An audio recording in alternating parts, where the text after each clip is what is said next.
သမီးမင်္ဂလိမွေးမယ်ဆိုရင်တစ်ပစ်130ပင်စရောက်ပြီးတော့တစ်ပစ်မဆိုင်ရင်မင်္ဂလာဆောင်ခွင့်မရှိတဲ့ရွာတရားအကြောင်းကိုတင်ဆက်ပေးခြင်းပါတယ်။အိန္ဒိယနိုင်ငံမှာသမီးလေးတယောက်မွေးဖွားလာတာနဲ့အထိမ်းအမှတ်အဖြစ်တစ်ပင်130ပင်အတိအကျစိုက်ပျိုးရတဲ့ရွာတရားကမ္ဘာပေါ်မှာတကယ်ကိုရှိပါတယ်။ဒါပေမဲ့မကသေးပဲစိုက်ထားတဲ့တစ်ပင်တွေကိုတေချာမပြုစုပဲဒါမှမဟုတ်ကိုယ့်ရဲ့သမီးလေးကိုအရွယ်မရောက်ခင်မင်္ဂလာဆောင်ပေးလိုက်မယ်ဆိုရင်ဥပဒေအရေးယူခံရတဲ့ရွာတရားလည်းဖြစ်ပါတယ်။ဒါကပုံမြင်မဟုတ်သလိုတကယ်လက်တွေ့မှာဖြစ်ပျက်နေတဲ့ဥပဒေတစ်ခုပါ။တဲကနိုင်ရဒေသတစ်ခုကိုကမ္ဘာအံ့ဖွယ်စိမ့်လန်းစုပြီးတဲ့ area တစ်ခုဖြစ်ပြောင်းလဲပြခဲ့တဲ့ဒီရွာရဲ့ဥပဒေအကြောင်းကိုတင်ဆက်ပေးခြင်းပါတယ်။ကျွန်တော်မင်္ဂလာပါ Cricket Vision ကနေပြီးတော့ကြိုဆိုလိုက်ပါတယ်။ဒီနေ့မှာတော့အိန္ဒိယနိုင်ငံမြောက်ပိုင်း Rajasthan ပြည်နယ် Rajasthan ခရိုင်ထဲမှာတည်ရှိတဲ့ Piplantree ဆိုတဲ့ထူးဆန်းစပွဲရွာလေးအကြောင်းကိုတင်ဆက်ပေးသွားမှာပဲဖြစ်ပါတယ်။အိန္ဒိယရဲ့ကြီးလက်ဒေသအတော်များများမှာသမီးမင်္ဂလိမွေးဖွားလာတာကိုမိသားစုတဲ့ဝန်ထုံးဝန်ဖို့တစ်ခုလို့ရှုမြင်လေးရှိကြပါတယ်။မင်္ဂလာဆောင်ရင်တောင်းရမ်းတဲ့မင်္ဂလာကြီးပေးရတာတွေအမျိုးသမီးပေါ်ခွဲခြားဆက်ဆံတာတွေကြောင့်မင်္ဂလိမွေးမယ်ဆိုရင်မင်္ဂလာမရှိဘူးလို့ယူဆခဲ့ကြတာပါ။ဒါပေမဲ့ Piplantree ဆိုတဲ့ရွာမှာတော့ဒီလိုခေတ်နောက်ပြန်ဆွဲတဲ့အယူဆတွေကိုလုံးဝပြောင်းလဲပြခဲ့ပါတယ်။ဒီလိုထူးခြားတဲ့စီမင်းကဘာကြောင့်ပေါ်ပေါက်လာတာလဲဆိုရင်2006ခုနှစ်တုန်းကရွာကောင်းဆောင်ဖြစ်ခဲ့သူချောရဆူရာပါလီဝန်ကြောင့်ဖြစ်ပါတယ်။အဆိုပါရွာကောင်းဆောင်မှာကျူရန်လို့ခေါ်တဲ့သမီးလေးတစ်ယောက်ရှိခဲ့ပူပါတယ်။ဒါပေမဲ့ဝမ်းနဲ့စကောင်းစာနဲ့ပဲအဲ့ဒီသမီးလေးကအသက်ငယ်ငယ်ရွယ်ရွယ်နဲ့ယောဂရပြီးတော့ကဲလွန်သွားခဲ့ပါတယ်။သမီးလေးကွယ်လွန်သွားတဲ့အခါမှာရှောရန်ကအလွန်တရာဝမ်းနဲ့ပူဆွေးခဲ့ရပါတယ်။ဒါပေမဲ့သူကပူဆွေးနေရုံတင်မဟုတ်ပဲသူ့သမီးလေးကိုဂုဏ်ပြုတဲ့အနေနဲ့ရွာထဲမှာတက်ပေတပင်ကိုစိုက်ပျိုးခဲ့ပါတယ်။အဲ့ဒီကနေတဆင့်ရွာထဲမှာသမီးလေးမင်္ဂလေးတယောက်မွေးဖွားလာတိုင်းမှာသမီးလေးတွေရဲ့အနာဂတ်အတွက်တက်ပင်ပေါင်း112ပင်ကိုစိုက်ပျိုးကြရမယ်ဆိုတဲ့ဒလေးတစ်ခုကိုစတင်ဖန်တီးခဲ့တာပါ။ဒီရွာမှာမင်္ဂလေးတယောက်မွေးဖွားလာပြီဆိုတာနဲ့ရွာသူရွာသားအလုံးကစုဝေးကြပါတယ်။မွေးဖွားလာတဲ့မင်္ဂလေးတွေဂုဏ်ပြုတဲ့အနေနဲ့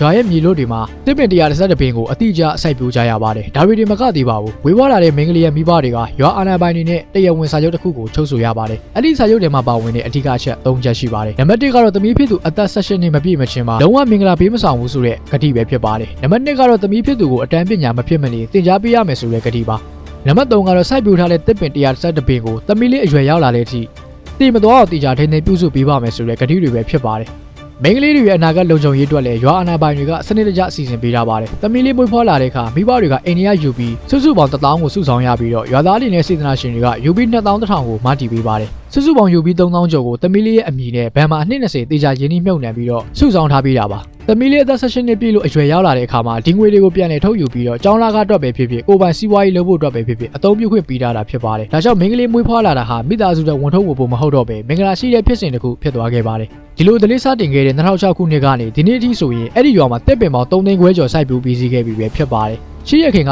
မာဘယ်ကျောက်တူဖို့ရေးလုပ်ငန်းတွေကြောင့်ပျက်စီးသွားပြီးတော့တဲကနိုင်ရလို့6သွေးနေတဲ့ရွာလေးတစ်ရွာကအခုဆိုရင်စိန်လန်းဆုပ်ပြီးတဲ့ Oasis area ဖြစ်ကိုပြောင်းလဲသွားခဲ့တာပါ။ဒါတွေမကသေးပဲစိုက်ပျိုးထားတဲ့တစ်ပင်တွေကိုချပုံနဲ့ပိုးမွားတွေမကိုက်အောင်တစ်ပင်တွေရဲ့ဘေးမှာရှားဆောင်လက်ပတ်ပင်တွေကိုလည်းပေါင်းဆက်စိုက်ပျိုးခဲ့ကြပါတယ်။ဒါကြောင့်ပဲအချိန်ကြာလာတဲ့အခါမှာအဲ့ဒီရှားဆောင်လက်ပတ်ပင်တွေကအမြောက်များပေါက်ရောက်လာပြီးတော့ရွာကအမျိုးသမီးတွေအတွက်ရှားဆောင်လက်ပတ်ကျယ်ဖျော်ရည်နဲ့ဆက်ပြထုတ်လုပ်တဲ့ကိုပိုင်စီးပွားရေးလုပ်ငန်းတစ်ခုကိုပါအောင်မြင်စွာပေါ်ပေါက်လာခဲ့တာပဲဖြစ်ပါတယ်။ Piplantree ရဲ့ပြုပြင်ပြောင်းလဲမှုဟာကမ္ဘာကိုကျော်သွားခဲ့ပြီးတော့အိန္ဒိယအစိုးရနဲ့ကုလသမဂ္ဂတို့ရဲ့ချီးကျူးဂုဏ်ပြုခြင်းကိုပါခံခဲ့ရပါတယ်။အိန္ဒိယနိုင်ငံရဲ့ဝန်ကြီးချုပ် Narendra Modi ကိုယ်တိုင်ကလည်းဒီရွာရဲ့စီမင်းစနစ်ကိုကမ္ဘာအံ့ဖွယ်မော်ဒယ်တစ်ခုဖြစ်ထုတ်ဖော်ပြောကြားခဲ့ပူပါတယ်။မိန်းကလေးငယ်တွေရဲ့ခွင့်ရပညာရေးနဲ့သဘာဝပတ်ဝန်းကျင်ထိန်းသိမ်းရေးတို့ကိုနီးလန်းကြကြပေါင်းစပ်လိုက်တဲ့အခါမှာကမ္ဘာကြီးကဘလောက်တောင်လှပသွားနိုင်လဲဆိုတာကို Piplantree လေးကနေသက်သေပြနေတာပဲဖြစ်ပါတယ်။ကမ္ဘာပေါ်မှာတမန်တဲ့ထူခြားပြီးတော့မယုံနိုင်စရာဖြစ်ရမှန်တွေကိုစနစ်တကျတင်ဆက်ပေးနေတာကြောင့် Cricket Vision ကိုကြိုက်နေတတ်တယ်ဆိုရင် Like and Subscribe လုပ်ခဲ့ပေးဖို့ကိုလည်းမမေ့ပါနဲ့။ဆိုတော့နောက်ထပ်ဗီဒီယိုမှာပြန်ဆောင်ရပါမယ်။